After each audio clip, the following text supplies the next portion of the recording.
they're native or they're drinking, they can stay in pain till I get there. So these are things that are happening right now still. And I've talked to other like nurses, like solution nurses who have come in and they're like, yeah, like sometimes they ask if they're native when I'm giving my assessment. So those are things that we need to talk about because that's not okay. One of the things that we feel strongly about is reaching out and addressing those challenges right away. When people come together face to face, there's more clarity about where each person is coming from and more understanding. Even though I stood up there today and I told my story, it's not about me, right? It's about them. What did they get, right? Were they impacted enough to see who we are as a people from a different perspective? And that was it.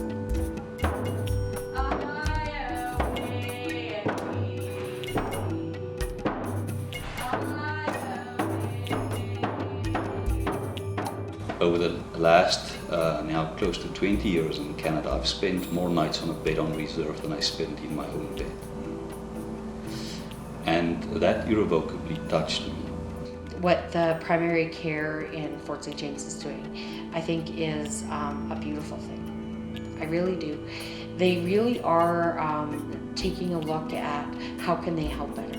And then you hear like this morning the story of Ruby and you begin to understand how intergenerational trauma has affected a person and a people. When we understand like the root causes of trauma and how it manifests in disease and addiction and mental illness, that we can look at addressing it and helping to minimize those impacts. Our trauma is ingrained in us, and you need to be more patient with us, right? You need to ask more questions, and you need to understand that we're not always going to share everything with you because we don't trust you. Medical doctors, teachers, professionals, they really need to be aware of cultural safety. It's beyond cultural awareness and cultural sensitivity.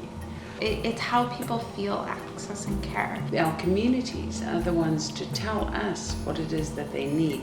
The patients in these communities are the ones to say, I'm really not feeling well, and these are the symptoms that I'm feeling, and they tell us what they need.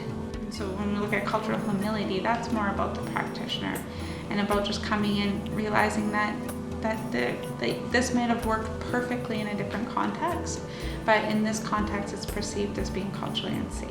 Being able to be like, oh, okay, and be able to pause, reflect, and ask for guidance, ask for help, like how can I have done better? In that vulnerability, where you need to let go of what you are used to, what you are comfortable with, what maybe you are trained to do or have been trained to do, actually lies what I would tell you the strength.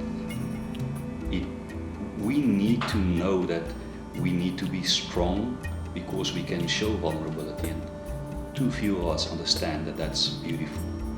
I think these guys are amazing for doing that, and I think that it's going to be impactful, and I think they will set a stage in medicine.